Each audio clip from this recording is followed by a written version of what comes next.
मिनिटं 50 बातम्या पाहूया। वसंत मोरेंकडून सलग तिसऱ्या दिवशी सूचक स्टेटसचा धडाका सुरूच आहे। पुण्यामध्ये हातोडात चालणार असा वसंत मोरेंनी स्टेटस ठेवलेला आहे। लोकसभा निवडणुकीसाठी वसंत मोरेंची जोरदार मोर्चे बांधणी सुरू आहे। पुण्यामध्ये मनसेमधूनच इच्छुकांची गर्दी वाढलेली आहे।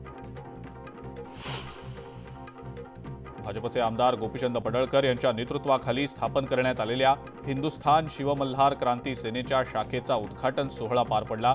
सांगलीतल्या तासगाव आणि पलूस तालुक्यातल्या 24 शाखांचं उद्घाटन पडळकरांच्या हस्ते झालं।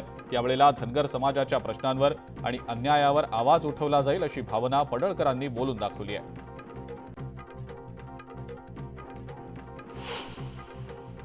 सांगलीमध्ये ग्रंथोत्सव 2024 पालकमंत्री सुरेश खाडेंच्या हस्ते उद्घाटन झालं। दरम्यान वाचाल तर वाचाल, जो वाचन करतो तो आयुष्यात कधीही अपयशी होत नाही।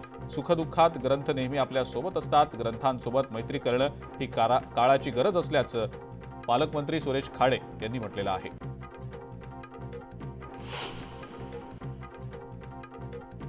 मंत्री गुलाबराव पाटील चांगलेच संतापल्याचं पाहायला मिळालं। त्यांनी त्यांच्या मतदारसंघातल्या एका गावात बीडीओनं घरकुलाचे पैसे खाल्ल्याचं म्हणत संताप व्यक्त केलाय। घरकुलाचे पैसे खाणाऱ्याला सोडणार नाही असा इशारा देखील त्यांनी दिलाय।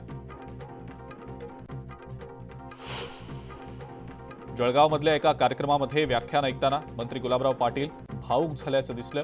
नातेवाईकांच्या संदर्भात भावना व्यक्त करणारं व्याख्यान ऐकताना गुलाबराव पाटलांच्या डोळ्यामध्ये पाणी आलं।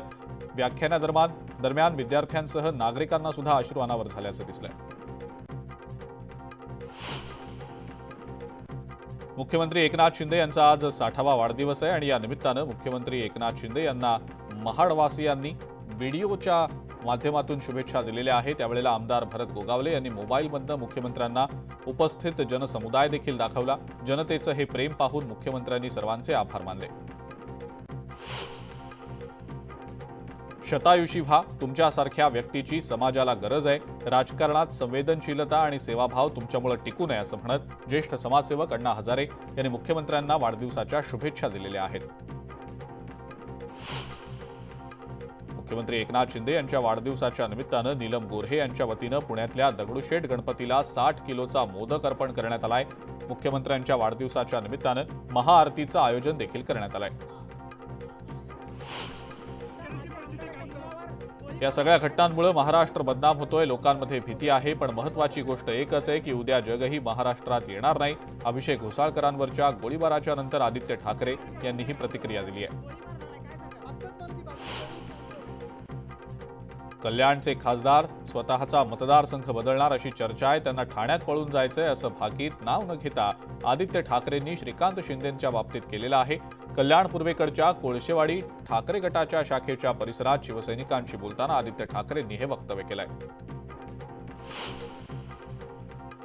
राज्याच्या वैद्यकीय शिक्षण विभागानं प्रत्येक जिल्ह्यात वैद्यकीय महाविद्यालय सुरू करण्याच्या उद्देशानं केलेल्या प्रयत्नात सार्वजनिक आरोग्य विभागाची 13 जिल्हा स्तरावरची रुग्णालयं ताब्यात घेतलेली आहेत। त्यामुळे या 13 जिल्ह्यांमध्ये सार्वजनिक आरोग्य विभागाची रुग्णालयं नसल्यानं त्या ठिकाणी 500 बेड्सची नवीन जिल्हा रुग्णालयं सुरू करण्यासाठी आरोग्य विभागानं प्रस्ताव तयार केला आहे। संबंधित प्रस्तावाच्या पूर्ततेसाठी 7,800 कोटी रुपये इतका खर्च येणार आहे। म्हाडा पुणे विभागाकडून 20% योजनेअंतर्गत 1700 घरांची सोडत काढली जाणार आहे। या सोडतीसाठी अर्ज भरण्याची प्रक्रिया मार्च महिन्याच्या पहिल्या आठवड्यात सुरू करण्याचं नियोजन आहे। येत्या काही दिवसात लोकसभा निवडणुकीची आचारसंहिता लागण्याची शक्यता आहे आणि त्यामुळे या आचारसंहितेच्या आधी म्हाडाच्या घरांसाठीची सोडत प्रक्रिया सुरू करण्याचं म्हाडाचं नियोजन आहे। 25 मिनिटं 50 बातम्यांमध्ये